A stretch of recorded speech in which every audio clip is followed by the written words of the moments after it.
Une semaine, un mois, 12 mois, 365 jours. C'est pas facile. Alléluia. Allez demander le rapport du logistique. Vous allez comprendre que beaucoup de gens ont commencé la course avec nous depuis le 1er janvier 2024 et qui n'ont pas achevé comme toi. C'est une grâce. Et j'ai toujours dit, si Dieu me compte parmi les vivants, c'est qu'il y a quelque chose d'important en moi, qu'il veut accomplir avec moi. Sinon, je ne serai pas en vie. C'est qu'il a toujours besoin de moi. C'est ça ma force. Alléluia. Si je suis compté parmi ceux qui ont la bonne santé, c'est que Dieu a besoin de moi. Parce que Dieu ne travaille qu'avec ceux-là qui ont la bonne santé. Alléluia. Avec ceux-là qui respirent. Alléluia. Je suis dans la joie. Et recevez les salutations de mon pasteur, l'apôtre Firmin Diaboué, de la communauté chrétienne du Mont Hermon, basée à Pointe-Noire, précisément au Congo-Brazzaville. Pasteur m'a dit, tu arrives, on se met les salutations de la part de l'Assemblée. Il a dit, dis-leur que je les aime de tout mon cœur. Quand Dieu permettra, je serai avec vous un jour. Donc recevez les salutations qui viennent de très loin. Alléluia. Est-ce que vous avez reçu ces salutations? Est-ce que vous pouvez manifester? J'ai passé des moments merveilleux. J'étais allé pour mes parents. Mais vous savez que quand vous êtes porteur de la parole, de la bonne nouvelle, vous arrivez quelque part, on ne vous lâche pas. Donc du coup, j'ai passé 3 semaines dans l'enseignement. C'était pas facile de m'occuper de mes parents, parce que c'était ça l'objectif de mon voyage. M'occuper un peu de mes parents, parce que j'ai fait un peu les calculs sur leur reste de temps. Je me dis, je ne pourrais pas combler, je ne pourrais pas rendre ce qu'ils ont fait pour moi. Mais dès que je suis touché par quelque chose, je vais le faire pour mon père et ma mère. Et c'est ça. Je me suis déplacé et voilà. Et non seulement je me suis occupé de mes parents, mais il y a aussi l'église qui avait besoin de moi. Et donc j'ai fait, comme on dit, d'une pierre deux coups. C'était merveilleux. Alléluia. Et je vous ai toujours dit que l'église n'est pas pour le pasteur. L'église n'appartient à personne. L'église appartient à Dieu. La preuve est là. J'étais un mois. J'étais pas là. Alléluia. L'église a fonctionné, oui ou non? Est-ce que vous pouvez acclamer pour vous-même?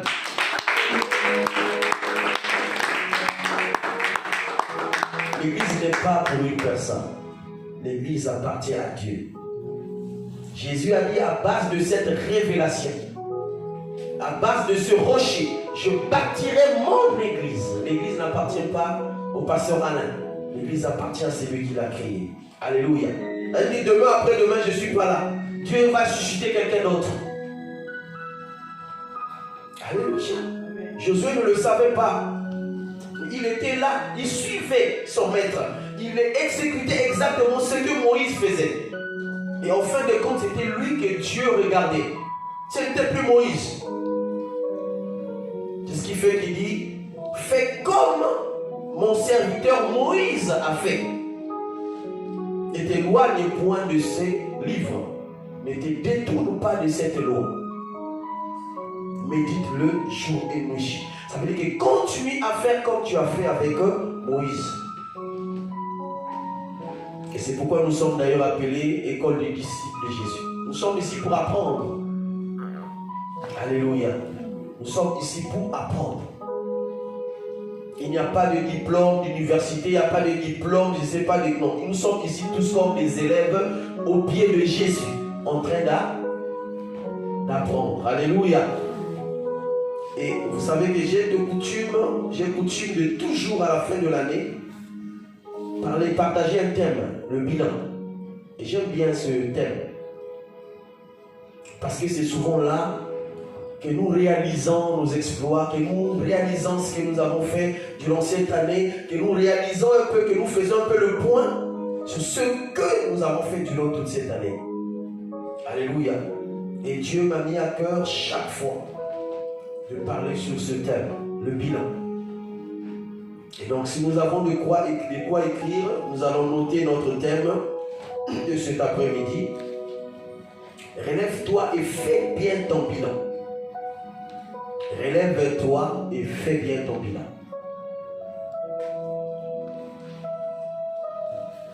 Relève-toi et fais bien ton bilan.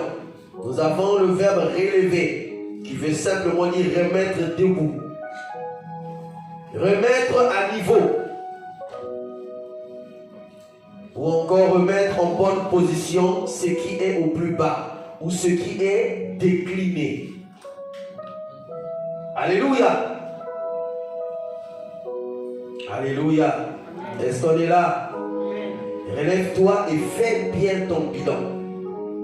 Oh, je parle à une personne cet après-midi qui est fatiguée, qui est méprisée, qui est humiliée, qui est tombée, qui est désespérée. Qu'il y a de l'espoir pour tous ceux qui vivent. Alléluia. Il n'y a pas une douleur qui peut commencer sans prendre fin. Il n'y a pas. Il n'y a pas une histoire qui peut commencer et ne pas prendre fin. C'est pourquoi quand Dieu créa, il dit, il y a un matin, il y a un soir. Et ce fut le premier jour.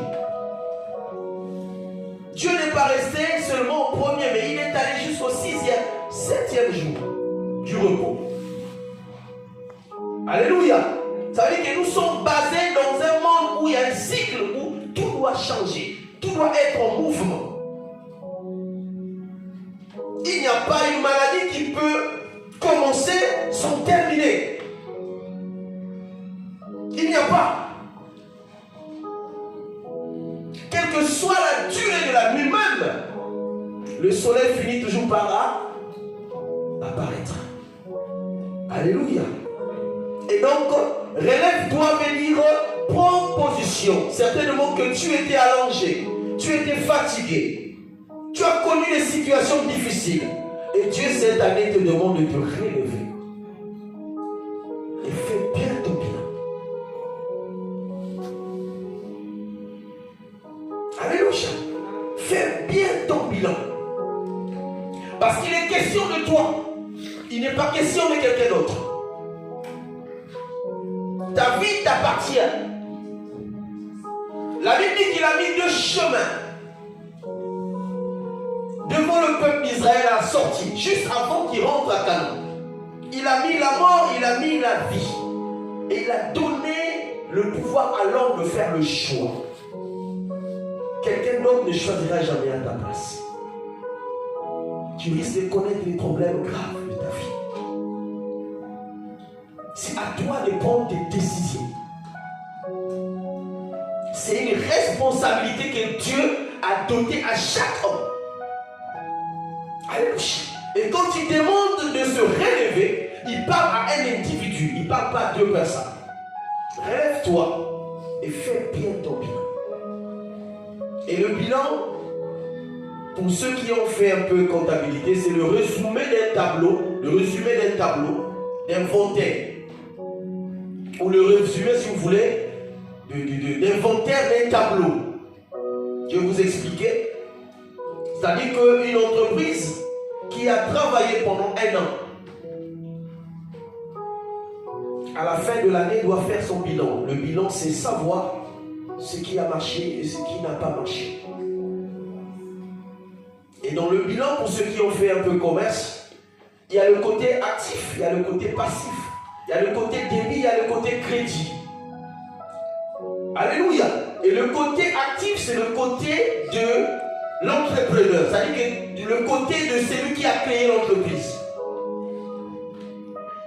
Et le côté actif ou passif est plutôt passif. C'est le côté de ceux-là qui veulent se joindre à toi pour faire avancer l'entreprise. Alléluia. C'est un tableau qui est divisé en deux. Il y a le côté de celui qui a créé et il y a le côté de ceux qui apportent, ceux qui fournissent. Parce qu'on sous-entend qu'on ne peut pas monter une entreprise toute seule. 2 valent mieux que 1. On a toujours besoin des apports des autres. On a toujours besoin des idées des autres. On a toujours besoin des avis des autres. Mais attention, dans le bilan, on ne prend pas tous les avis. L'avis qui compte dans un bilan, c'est l'avis qui vient pour contribuer pour l'avancement de l'entreprise. Tout avis qui vient pour détruire est mis à côté. Alléluia. Et dans le bilan, nous avons les clients même qui viennent emprunter, mais ceux qui ne sont pas solvables, l'année prochaine, on ne tient plus compte de ces clients. Parce qu'on se rend compte que ces clients viennent pour faire tomber l'entreprise. C'est ce qu'on appelle souvent les clients insolvables, c'est-à-dire qu'ils ne sont plus crédibles. C'est comme aujourd'hui, tu as pris un prêt en banque, tu devais payer chaque mois, je ne sais pas, 500 €. Tu arrives à 1 mois, tu ne payes pas, 2 mois, tu ne payes pas. Prochainement, tu vas demander un crédit, tu n'auras pas. Parce que tu es classé dans la liste des clients insolvables. Tu n'es pas pour l'avancement de la banque. Parce que la banque t'a donné de l'argent. Et le but, c'est que toi, tu rembourses avec un intérêt. Alléluia. Et relève-toi et fais bien ton bilan. C'est que tu te relèves et que tu regardes bien ta vie durant cette année qui vient d'écouler. Est-ce qu'il y qu'il n'y a pas eu quelque chose? Est-ce qu'il n'y a pas une réparation quelque part? Et l'objectif du bilan, c'est de savoir si l'entreprise a réalisé un bénéfice ou a réalisé une perte. Parce qu'on ne peut pas commencer l'entreprise et arriver quelque part. C'est pourquoi vous voyez, il y a plusieurs entreprises qui sont fermées. Parce qu'ils n'ont pas pu. Ils ont acheté, ils ont eu des crédits, parce que pour monter tout ça, il faut s'endetter. Et nous savons que quand nous nous endettons, c'est à la longue réunir tous les sous qu'il faut, payer nos dettes et à la fin obtenir un gain, un bénéfice. Et s'il n'y a pas un bénéfice, ça veut dire que c'est en ce moment-là qu'on dit que cette entreprise est déficitaire. Ça veut dire qu'elle a connu une perte, une chute. Et en ce moment-là, on réunit tous les efforts, toutes les dettes de l'entreprise. Et parfois même, on peut faire appel aux experts comptables pour venir faire l'analyse de l'année. Qu'est-ce qui n'a pas marché? Qu'est-ce qui a marché? Est-ce que nous ne pouvons pas continuer avec des nouvelles bases? Ou bien on ferme l'entreprise? Alléluia. Alléluia. Le bilan, c'est la somme de tout ce que tu as vécu durant cette année 2024. Tu vas crier bonne année, mon frère, ma soeur. Tu peux souhaiter les meilleurs vœux comme tu veux. Tu peux souhaiter cette année de prospérité, de bénédiction. Mais tant que tu n'as pas réalisé ton bilan, tout ce que tu diras sera nul. Ne comptera jamais. Alléluia. Ça doit venir de toi. Le changement doit venir de toi. C'est pourquoi vous voyez les entrepreneurs, d'ailleurs dans tous les cas on ne les aime pas. Un chef d'entreprise, tu ne peux pas l'aimer. Il est là, il sanctionne. Quand ça ne va pas, il sanctionne. Il ne rigole pas parce qu'il sait que tu n'as pas commencé avec toi. Tu es venu pour travailler et si ça ne marche pas, tu vas trouver un autre emploi. Et lui, il est là, c'est lui qui doit subir. Et il ne peut pas rigoler avec toi. Quand ça ne va pas, il te licencie. Quand il trouve que tu n'es pas venu pour apporter quelque chose dans l'entreprise, il est libre, selon les normes des contrats, de mettre à l'écart et prendre quelqu'un d'autre qui peut-être va faire avancer son projet. Alléluia. Est-ce qu'on suit? Est-ce qu'on suit? Et quand vous lisez exactement dans le livre de Josué chapitre 8 et chapitre 1 verset 8, la Bible dit, c'est Dieu qui dit à Josué, médite ce livre jour et nuit afin que tu réussisses dans tes entreprises. Dans la version parole de vie, parole vivante, il est écrit afin que tu, je crois que je l'ai noté aussi, afin que tu réalises tes projets, voilà. Afin que tu réalises tes projets. Donc, entreprise ici est remplacée par projet.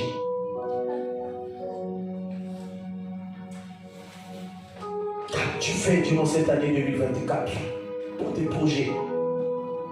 Encore nous connaissons beaucoup de chrétiens ici qui n'ont aucun projet. C'est-à-dire que tu vis, tu n'as pas de projet. Tu t'attelles au projet des autres. Toi, tu n'as aucun projet. Alléluia. Comment ça se fait? Tu respires, tu vis, tu as toutes les facultés en toi, mais tu n'as aucun projet. Alors que le projet, c'est la vie.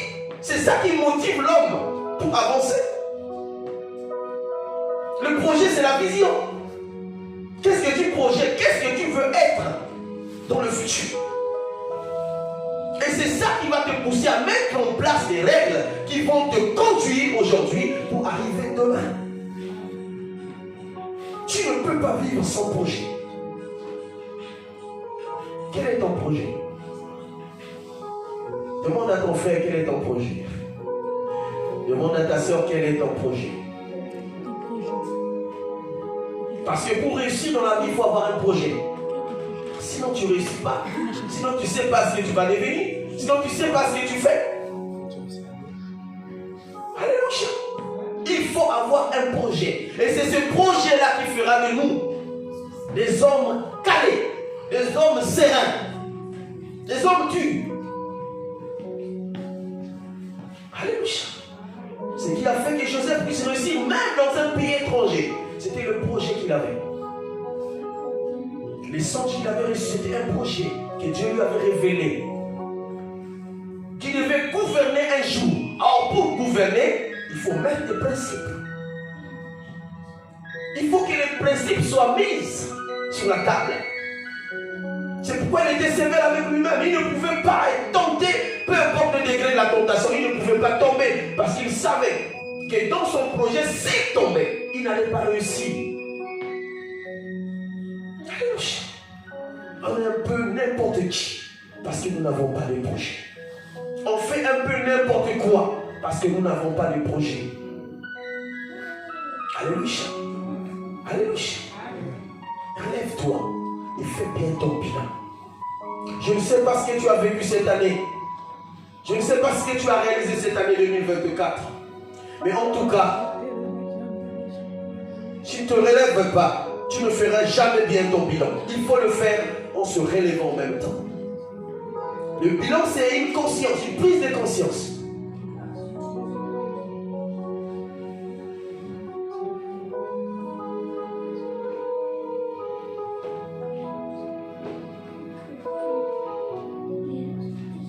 Que Dieu te bénisse. Une prise de conscience. Il n'y a que celui ou celle qui a la conscience pour faire un bilan. Un fou ne fera jamais un bilan. Une folle ne fera jamais un bilan. C'est des personnes qui vivent comme ça. Alléluia. Ils vivent comme ça. Et le bilan a pour but, comme je l'ai dit tout à l'heure, de réaliser tout ce qui a marché et tout ce qui n'a pas marché. De discerner, de bien regarder et de faire un report. On appelle un report. C'est-à-dire que quand tu as fini ton bilan 2031, pour commencer le bilan, parce qu'il y en a deux sortes. Il y a le bilan de clôture, il y a le bilan d'ouverture. Et c'est les commerçants ici, ceux qui ont fait commerce. Non? C'est le commerçant, il n'y a pas ici. Voilà. Donc nous avons la fin d'année, le bilan de fin qui s'appelle le bilan de clôture et en début d'année, le bilan d'ouverture qui s'appelle le bilan de début d'année. Donc tout ce que nous avons réalisé pendant l'année 2024, nous allons réaliser, nous allons étudier tous ces clients qui étaient bons, on va les reprendre pour l'année 2025. Tous ceux qui ont apporté de bonnes choses, nous allons les retenir parce que nous avons besoin d'eux pour le début de l'année 2025. Mais tous ceux qui n'ont pas contribué à l'écart. Alléluia. C'est aussi simple que ça. Et il n'y a rien de ce monde qui ne soit tiré par la parole de Dieu. Quand nous voyons le fonctionnement d'une entreprise, quelque part, ils ont copié dans la parole de Dieu. Alléluia. C'est lui qui était toujours là quand vous avez besoin, qui vous donnait. Vous allez garder ses fournisseurs. Et celui qui n'était pas là quand vous avez besoin, vous allez le mettre à l'écart parce que les bénéfices sont censés être partagés selon les apports de chacun. On ne donne pas à celui qui n'a pas apporté. Alléluia. Et donc, tu réalises tout ce que tu as fait pendant l'année 2024. Et le but, c'est de reporter cela en 2025. Tu as eu certainement des relations. Tu as eu des personnes autour de toi. Discerne bien, passe le temps à regarder, à examiner. Alléluia. Passe le temps à réaliser. Relève-toi et fais bien ton bilan. Ce n'est pas bonne année qui va te changer. Ce n'est pas meilleur vœu qui va te changer. C'est la mentalité qui change. Le changement de la mentalité. Et Christ est venu. Il n'est pas venu pour crier, pour souhaiter, non. Il est venu pour changer la mentalité du peuple. Tant que la mentalité n'a pas changé, on peut crier, on peut chanter. Il n'y aura pas de changement. Alléluia. Alléluia. Est-ce que nous pouvons acclamer pour le Seigneur?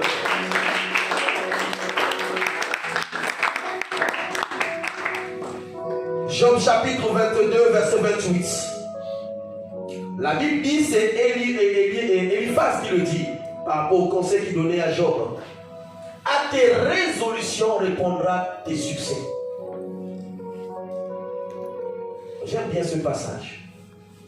À tes résolutions répondra tes succès. C'est-à-dire que le succès ne peut venir que quand tu vas t'asseoir, quand tu vas raisonner, quand tu vas réaliser. Quand tu vas mettre à l'écart ce qui n'est pas bon dans ta vie et quand tu vas prendre ce qui est bon dans ta vie, c'est alors que tu vivras du succès. C'est la nature que Satan veut éliminer dans la vie de chaque chrétien. À tes résolutions. On peut dire à tes décisions, à tes bonnes décisions. On peut aussi dire sur ta concentration sur la vie. Alléluia. Je disais à un frère, aujourd'hui, si tu meurs, ce n'est pas ceux qui t'entourent qui vont perdre. C'est ta famille d'abord qui va te perdre. Alléluia. Avec les amis, les collègues de service, ils peuvent venir, ils peuvent dire ce qu'ils veulent. Mais les premières victimes, c'est ta famille. Alléluia. C'est ta famille, ce sont tes enfants. C'est ta femme, c'est ton mari. Parce qu'on ne peut jamais remplacer un père, on ne peut jamais remplacer une mère, on ne peut jamais remplacer. Dès qu'ils sont partis, ils sont partis. Pour de bon, tu ne le reverrai plus jamais. À tes résolutions répondra tes succès.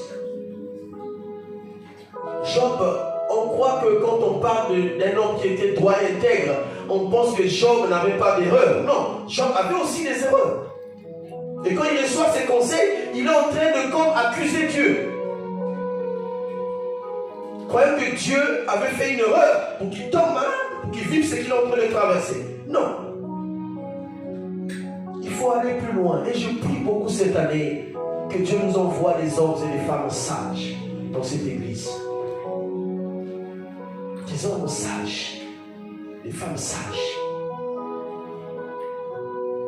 Ceux qui bâtissent et non ceux qui détruisent. Ceux qui comprennent et non ceux qui ont de l'incompréhension. Parce que c'est ça, c'est là qu'on reconnaît la grandeur d'une personne. Dans la compréhension, dans la façon de voir les choses, dans la façon d'analyser les choses. Allez, relève-toi et fais bien ton bilan.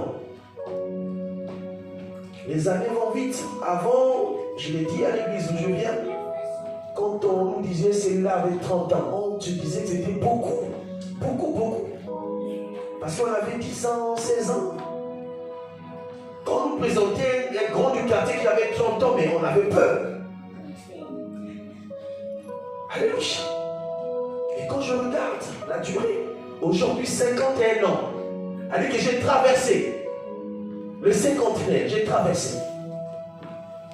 Et quand je réalise le peu de temps qui me reste de vie, si je ne fais pas bien mon bilan, qui le fera à ma place? Si je ne fais pas bien mon bilan, qui peut le faire à ma place? Dis-le.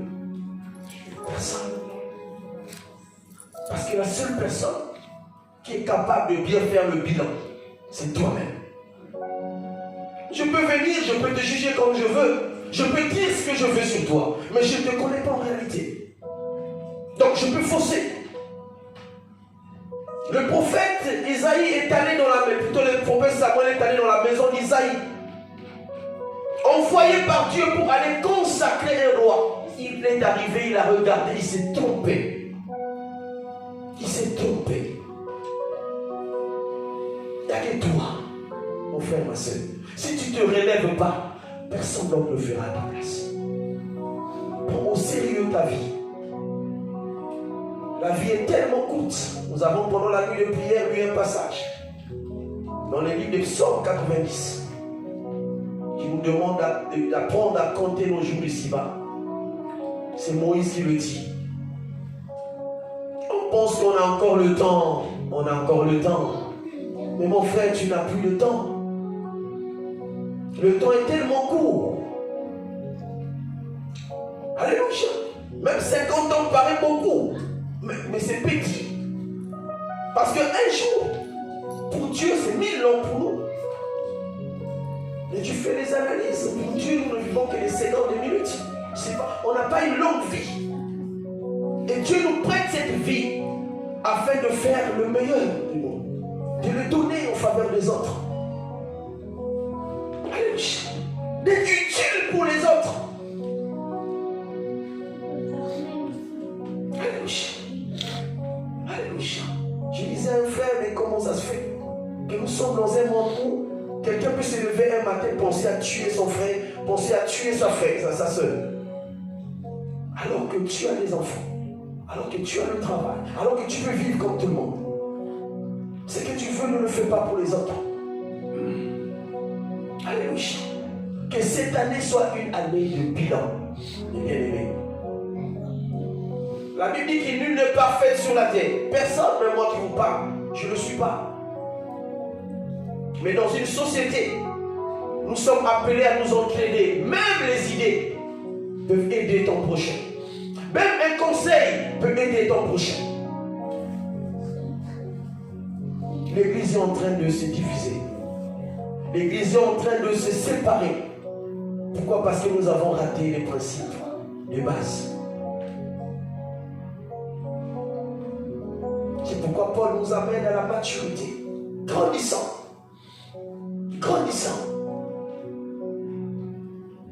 C'est rare que tu trouves un chrétien aujourd'hui qui demande la sagesse, qui demande l'intelligence, qui demande la compréhension. On veut avoir des biens, on veut avoir des voitures, on veut avoir des papiers. Mais c'est rare que les chrétiens, dans leur prière, demandent ce qui est essentiel dans la vie. Le reste vient après. Si tu n'es pas intelligent, tu n'es pas sage, on peut te donner tout ce que tu peux recevoir. Tu vas le perdre un jour. Mais un sage sait comment gérer. Dans l'abondance, même dans le manque. Dans les situations difficiles, même dans les situations d'abondance, il sait gérer ses temps. Parce que la sagesse fait vivre. Alléluia. La maturité. Fais bien ton bilan de cette année 2024. Sinon, tu vas rentrer comme d'habitude dans cette année 2025. Tu vivras les mêmes choses. Tu vivras avec les mêmes personnes. Tu vivras avec les mêmes mots. Avec les mêmes verbes. Avec les mêmes expressions. Donc l'homme est appelé à changer. À changer. Alléluia. Il faut changer, bien-aimés. Nous acclamons le Seigneur.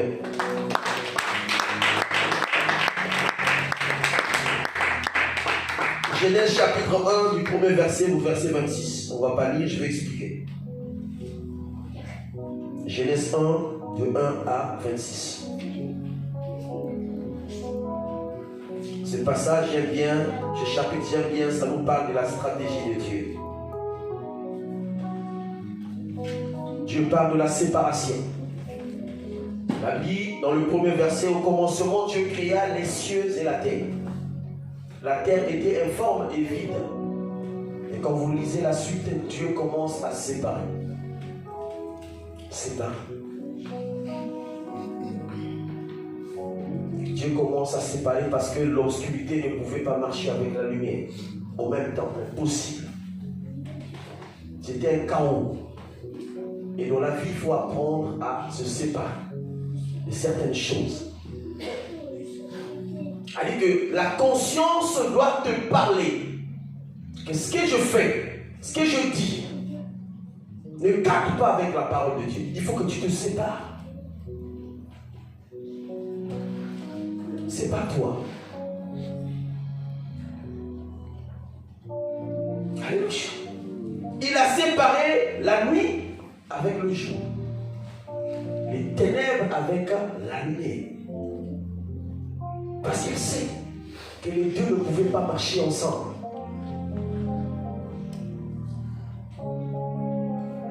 Et cette année, tu es appelé à séparer tout ce qui n'a pas contribué pour le projet que tu as. À moins que tu n'aies pas un projet. Il faut séparer. Alléluia. des bonnes choses, mes frères et sœurs. Avant, je me disais que c'était difficile. Mais je vous dis qu'une fois que tu as résolu, c'est possible. Tout est possible. Tu peux te réveiller, tu dis, cette journée, je ne prononce aucune parole négative de ma bouche. Ça peut. Je vous dis, je l'ai fait. Et je le fais encore, c'est vrai que c'est difficile, mais on fournit les efforts tels que Pierre nous le dit.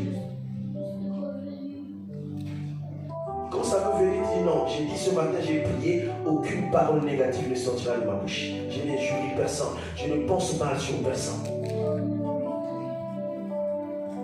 Tu finis ta journée, tu dors, le lendemain, tu vas voir que ça va être une vie pour toi. Tous les jours, tu vas te réveiller et tu seras sensible à des mauvaises paroles. Tu vas commencer à vivre une transformation. Mais il faut désirer. Et pour désirer, il faut avoir un projet. Nous sommes limités. On va avoir des papiers.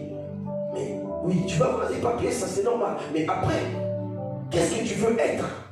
Non, je vais travailler. Mais après le travail, qu'est-ce que tu fais? Parce que tous nous sommes passés par là. Papier, tu as le papier. Travail, tu as le travail. Mais après, la vision n'est pas les papiers, la vision n'est pas le travail. Il faut que la vision soit très loin de ces choses. Et c'est cette vision qui va te motiver d'avoir les papiers, d'avoir le travail. Mais le but serait de réaliser cette grande vision. Alléluia. C'est pourquoi aimer ceux qui ont des visions autour de vous. Aimer ceux qui ont des grands projets autour de vous. Ça fait rêver. Il faut rêver dans la vie. Sinon, vous ne serez jamais compté parmi les millionnaires de ce monde. Jamais. Moi, j'aime bien. Quand j'apprends que quelqu'un est bien et qu'il a réalisé un projet, ça serait un ami pour moi. Parce que je sais qu'avec lui, on va s'échanger. Je vais prendre un peu ce qu'il a réalisé.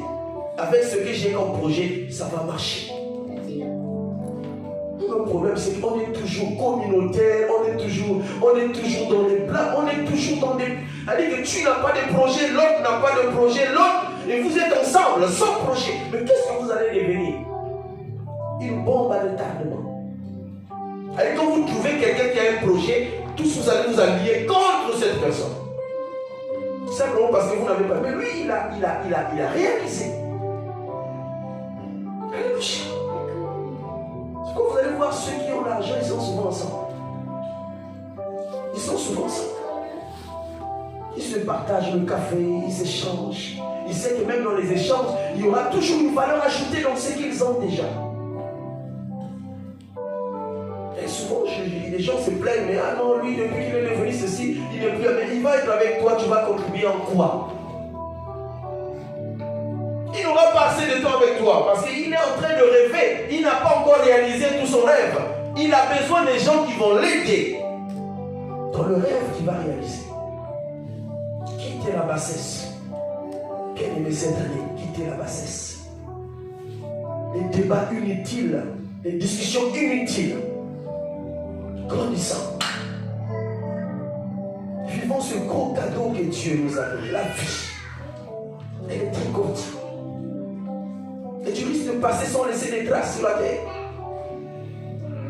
Tu risques de passer, on ne parlera plus de toi. Or, il y a des hommes qui sont passés jusqu'aujourd'hui, on parle d'eux. Par leurs œuvres, par leurs projets, par leur vision. Lève-toi et fais bien ton bien. Alléluia. Tu as séparé. Il a séparé tout ce qui ne cohabitait pas, tout ce qui n'allait pas avec ça. Vous savez que même dans le domaine des hommes, il y a le sang qui ne collabore pas avec l'autre. C'est-à-dire que tu es homme, l'autre est une femme. Vous n'êtes pas fait pour vivre ensemble. Parce qu'une fois ensemble, vous aurez des enfants qui seront malades. Vous savez, n'est-ce pas? Et ça, c'est Dieu qui a fait comme ça. C'est-à-dire que ton homme, c'est quelqu'un qui doit être, je ne sais pas, 0 plus, 0, je ne sais pas comment. Et ta femme doit être celle qui doit être là. Tout ça, c'est Dieu qui a planifié. J'avais un patron qui avait des enfants, je crois 4 comme ça. Et chaque jour, il était à l'hôpital. Chaque jour, il était à l'hôpital. Parce que les enfants n'avaient pas la bonne santé. Au départ, ils n'ont pas eu le temps de contrôler le sang de papa et le sang de maman. Ce n'est pas méchant, mais c'est pour sauver les vies. Et toute leur vie, ils doivent les passer dans les hôpitaux. Et si ce n'est pas la grâce de Dieu, ils vont commencer à perdre ces enfants un à un, jusqu'à finir tous ces enfants. À quoi cela sert-il? Tout ça parce qu'on n'a pas le temps de faire le bilan. On n'a pas le temps. On agit comme ça, je t'aime. Mais dans l'amour, il y a beaucoup de choses. La vie que Dieu a tant aimé le monde, mais ça n'a pas empêché de séparer. C'est lui qui a créé les ténèbres. Ce n'est pas Satan. C'est lui qui a créé la lumière. Satan n'a rien créé. Mais il a jugé bon de séparer les ténèbres avec la lumière. On a parlé de Lot. On a parlé d'Abraham. Qui pour la bonne marche, pour que son projet réussisse, il fallait qu'il se sépare de l'autre. Et vous allez voir que dès qu'il se sépare de l'autre, c'est là que Dieu réapparaît pour lui parler, pour lui rappeler la promesse, la vision qu'il avait faite pour Isaac. Et c'est là même qu'il va lui montrer les étoiles, il va lui montrer le sable. Et je ne crois pas que s'il ne se séparait pas de l'autre, Dieu le reprenait pour lui montrer ou pour lui rappeler cette vision. Que cette année soit une année de séparation, bien-aimé. Essaye. Commence. Il n'y a que toi qui peux comprendre ça. Je ne peux pas en tant que pasteur rentrer dans ton cœur. Comprendre ce que tu as voté. Parce que vous savez, il y a des caractères que nous avons opté, que nous pensons que c'est bien pour nous. Mais parfois, ce n'est pas bien pour les autres. Et tu penses que c'est la vie de tout le monde. Non, c'est ta vie à toi. Ce n'est pas la vie de tout le monde. Il y a des gens qui sont sensibles à les choses. Et dès que tu sors, la personne peut tomber. Tu peux mettre mal à l'aise une personne. C'est bien pour toi, mais ce n'est pas forcément bien pour les autres. Réalise ça. Nous sommes dans une société où nous sommes ensemble. Nous sommes dans une entreprise où nous sommes ensemble. Tu as besoin de ton prochain. Ton prochain a besoin de toi. Il faut qu'ensemble nous puissions faire équipe. Que tu puisses comprendre l'autre. Et que l'autre puisse te comprendre. Et que vous puissiez marcher ensemble. Les problèmes après ça ne manquent pas. D'ailleurs ça ne manquera pas. C'est ça qui nous fait grandir, n'est-ce pas? C'est les problèmes qui nous font grandir. On ne peut pas vivre dans une société où il n'y a pas de problème. Il n'y a pas la croissance. Il n'y aura pas de croissance. Mais constat fait aujourd'hui, on a un sourire quand tout va bien, dès qu'il y a un problème, il n'y a plus de sourire. Mais tu n'es pas mature. Tu n'as rien compris de la vie. C'est dans les problèmes qu'on reconnaît les bons amis. Quand vous avez un problème. Et le problème, ce n'est pas les hommes forcément. Dieu parfois provoque des situations au milieu de vous. Pour vous faire voir, c'est lui qui vous disait je t'aime. C'est lui qui vous disait je t'aime de tout mon cœur. Un proche à toi qui disait je suis avec toi. Il faut qu'il y ait un problème. Il fallait qu'il y ait un problème de l'arrestation de Jésus pour voir le comportement de Pierre, n'est-ce pas? Et 3 fois, semblant l'a demandé à Pierre. Pierre a régné Jésus. Alors que c'est le même qui disait, mort ou pas, je serai avec toi. S'il faut t'enterrer, je vais aller dans le trou avec toi. Alléluia. Et Jésus a dit avant que le coq ne chante, 3 fois tu vas me régner. Ce n'est pas pour dire que tu ne m'aimes pas. Alléluia. Mais c'est pour te dire que l'homme est limité. Ce que j'ai apporté, tu ne peux pas le porter. Alléluia. Et il faut atteindre un niveau pour comprendre la vie. La vie est simple, bien aimé. Est simple pour celui qui a grandi. Mais est difficile et restera toujours difficile pour celui ou celle qui veut toujours prendre le lait maternel. Comme un bébé. Paul nous l'a dit dans les Écritures. Désirer la maturité, la nourriture solide. Alléluia. Alléluia. Fais bien ton bilan, bien aimé, cette année. Fais très bien ton bilan. Tu verras que ça va marcher. Tu verras que ça va marcher. Je suis l'un de ceux qui rarement souhaitent mes vœux bonne année, pour moi ça ne compte pas. Je vous le dis, ça ne compte pas. C'est comme un bonjour que nous disons tous les jours. Parce que nous l'avons dit, le 31, le cycle du 31 décembre, c'est pas Dieu qui l'a mis en place. C'est un homme qui l'a mis en place ce calendrier. Et le jour ne change pas, la nuit ne change pas. Alléluia. C'est comme un bonjour. Le changement vient de l'intérieur de l'homme. Et il faut bien le désirer. Si tu ne le désires pas, tu vas rester la même personne. On va compter l'année 2025, 2026. Tu vas penser que tu progresses. Tu vas croire que tu progresses. Mais en réalité, tu régresses. Et on a quelques années. Alléluia. Et dans le passage que nous avons lu, le 31, l'année de l'homme est comptée jusqu'à 70 ans. Et les plus robustes arrivent à 80 ans. Et là encore, c'est le temps de la Bible où il y avait les gens mangeaient que bio. Aujourd'hui, ce n'est plus le cas. Il y a tout du sucre, il y a tout du sel. Et arriver ce soir à 60 ans, c'est un miracle.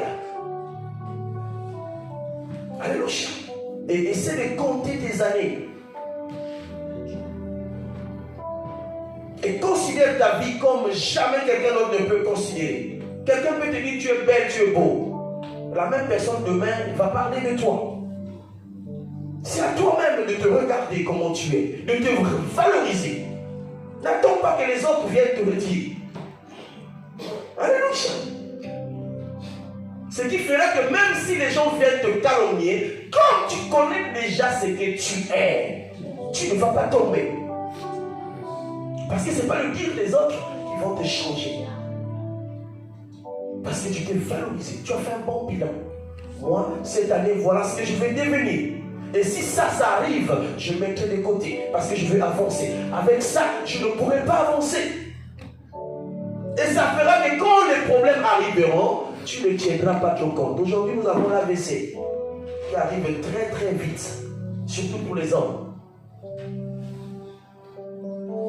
Et si tu as bâti, tu as fait bien tes projets, c'est-à-dire que les problèmes peuvent arriver. Et si tu as un projet à atteindre, tu ne resteras pas dans les problèmes, tu sortiras de ces problèmes. Et ça fera que tu évites même les AVC. Parce que tu as atteint un niveau. Tu as grandi. Dis j'ai grandi. Dis-le j'ai grandi. J'ai grandi. J'ai grandi. Alléluia. L'orgueil. Un point très important pour le bilan. L'orgueil, c'est le refus fondamental de reconnaître ses limites et ce qu'on doit aux autres. L'orgueil. Ne pas reconnaître ses limites et aussi ce qu'on doit aux autres. L'orgueil. Satan n'a pas été impudique, Satan n'a pas été adultère, mais il a voulu défier Dieu. Parce qu'il n'a pas compris ses limites. C'est de l'orgueil.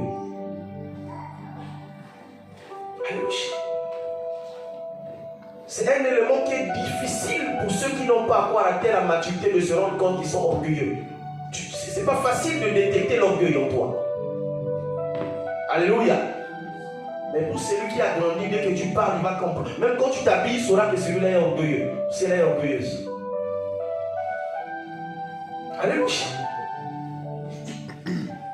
Parce que tu ne connais pas tes limites, tu te dis je suis beau. C'est ça, Ézéchiel 28. Satan a vu sa beauté, par sa beauté, il a cru qu'il avait tout ce qu'il fallait. Et quelque chose a commencé à naître en lui. Tu achètes un beau habit, tu penses que cet habit-là va faire de toi quelqu'un, un habit. Mais il y a des gens qui ont plus que ça.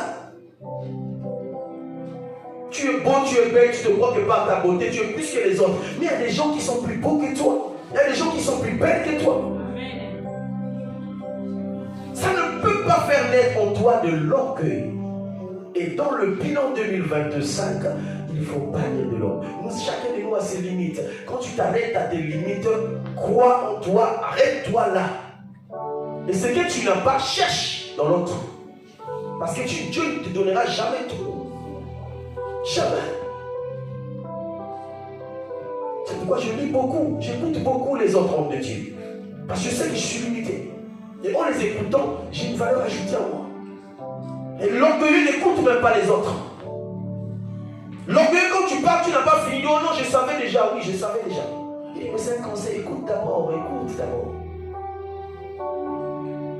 Oh oui, je savais, j'allais mettre ça là et voilà. Donc il faut te démontrer que avant que tu parles, il savait déjà ce qu'il fallait faire. Il n'a pas besoin de toi. Ça, c'est de l'orgueil. L'orgueil. Ne pas reconnaître ses limites. Vous voyez que ça, c'est un peu comparé à l'humilité. Parce que l'humilité, c'est reconnaître ses limites et se rabaisser. Alléluia. Et prendre la forme de l'adoration. C'est dans l'humilité qu'on adore Dieu. Voyons qu'il est au-dessus de nous. Et c'est dans l'humilité qu'on respecte son prochain. Si tu n'es pas humble, tu ne vas jamais respecter quelqu'un. Jamais il y aura du respect dans ta vie. Tu feras les autres comme ça et tu vas changer de mine comme tu veux. Tu parleras comme tu veux sur les autres. Parce que tu ne considères pas ton prochain. Alléluia. C'est pourquoi nous avons beaucoup de problèmes à l'église aujourd'hui. Fais bien ton bilan. Et avant de le faire, élève-toi d'abord. Parce qu'on ne fait pas le bilan allongé. On ne fait pas le bilan assis. Il faut que tu sois fort. Il faut que tu regardes très loin. D'où tu viens. J'ai discuté avec des gens qui ont traversé la Méditerranée. Ah! Vous savez, j'ai dit, j'ai pris des risques dans ma vie, mais ça, c'est un niveau, un autre niveau. Et tu viens dans un tel pays, tu t'amuses. Tu ne sais pas que tu sors de la mort, c'est-à-dire que tu mourrais. C'est-à-dire que là-bas, on ne fera même pas ta tombe, tu n'auras même pas de cimetière. Et tu arrives ici, tu t'amuses, tu fais comme tout le monde. Tu vis comme tout le monde. Dis, mais tu n'es pas sérieux. Moi, je ne ferais pas ça. Avec le peu d'expérience que j'ai, je ferais plus que ça si j'étais à ta place. Ce n'est pas pour rien. Il faut être un champion pour faire de telles choses. Il faut être courageux pour faire de telles choses. Et le courage ne va pas se limiter à la Méditerranée.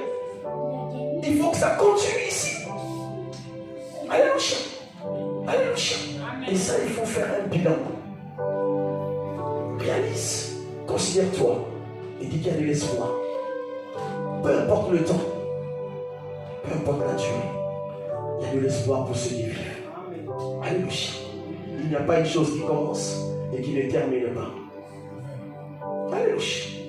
Ton problème a commencé. Un jour, ça finira. Amen. Je vous donne toujours mon exemple. Et j'aime bien prendre mon propre exemple, c'est mieux parce que je me sens à l'aise dans les exemples. J'ai passé 5 ans dans ce pays, 5 ans. 5 ans. Toute ma famille régularisée sauf moi, 5 ans. Vous pouvez imaginer, réaliser quelqu'un qui a laissé un emploi. J'étais un superviseur dans une très grande entreprise. Et j'arrive dans un pays, et il y a des moments où tu triches dans le train parce que tu n'as pas de sous. Tu tristes dans le train parce que tu n'as pas de sous. Mais je disais toujours qu'un jour ça va aller. Il n'y a pas un sans deux. Quand il y a un, ça veut dire qu'il y aura deux. Et quand on compte deux, il y aura un trois. Mais un jour ça ira. Je ne vous dirai pas tout ce que j'ai vécu pendant cette période.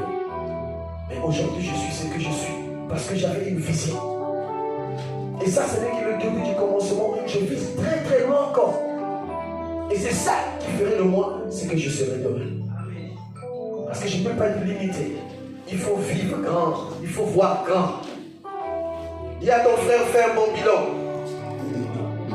Fais un bon bilan. Fais un bon bilan. Alléluia.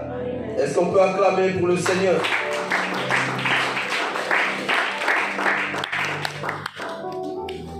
Enfin, Job a reconnu la souveraineté de Dieu et s'est humilié ensuite et Dieu a renouvelé sa bénédiction et sa postérité.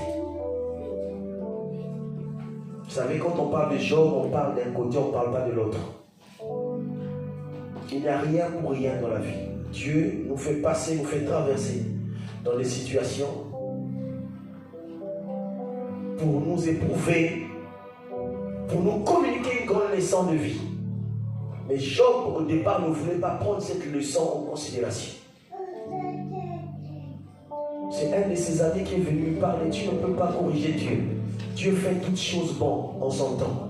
Et si Dieu a permis que cela se passe dans ta vie, parce que Dieu sait ce qui t'attend demain. Alléluia. Et la Bible dit que Dieu a commencé à parler à Job et Job a reconnu. Il s'est humilié. Et je parle à quelqu'un cet après-midi. Je parle à un chrétien cet après-midi. Humilie-toi. Humilie-toi.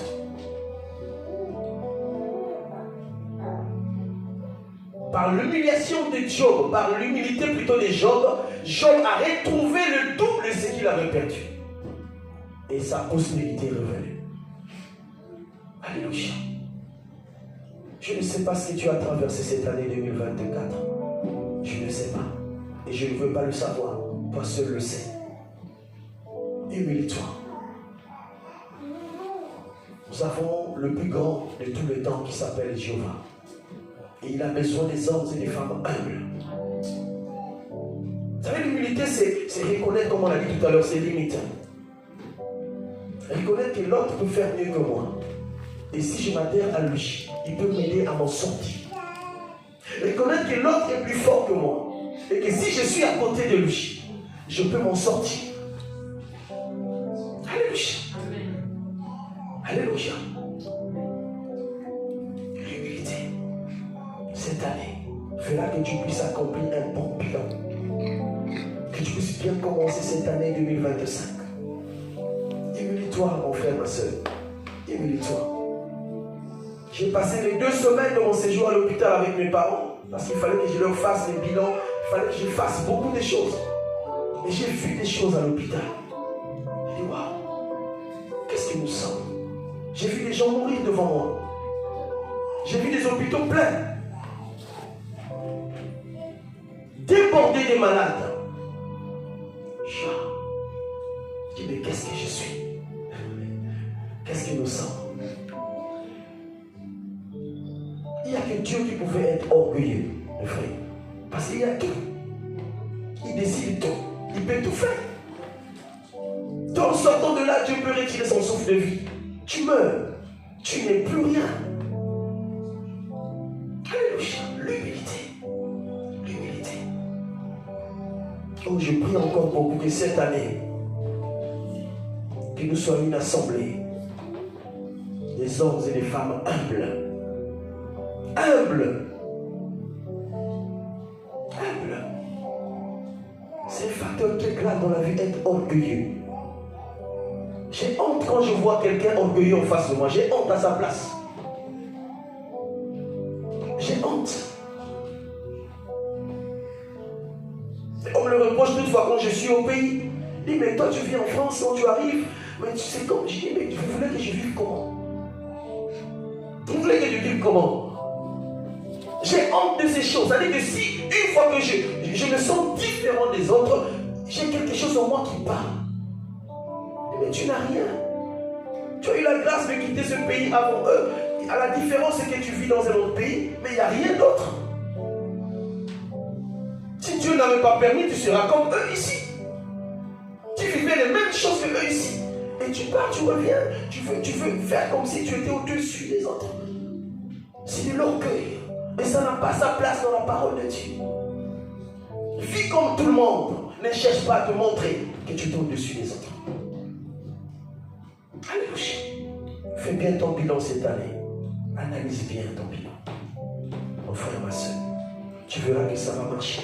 Tu n'auras pas besoin d'une imposition des mains. Quelqu'un ne viendra pas imposer ses mains sur toi pour que tu réussisses. Non.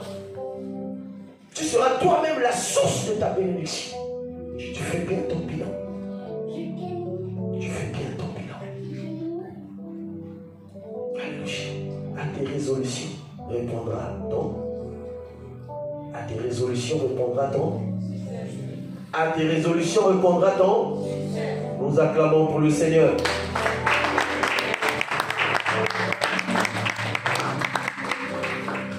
Et comme nous sommes sur le bilan, on va essayer de faire le bilan de notre assemblée aussi. C'est la promesse qu'on avait faite depuis un certain temps. Et ça, je l'avais promis depuis le début de cette assemblée. À chaque période, nous allons faire le bilan de notre assemblée locale. C'est très important de savoir comment fonctionne, parce que nous sommes aussi une entreprise, n'est-ce pas? N'est-ce pas? Que nous sommes aussi une entreprise. Voilà, donc, on avait le bilan de l'année 2023, on va faire le bilan de l'année 2024.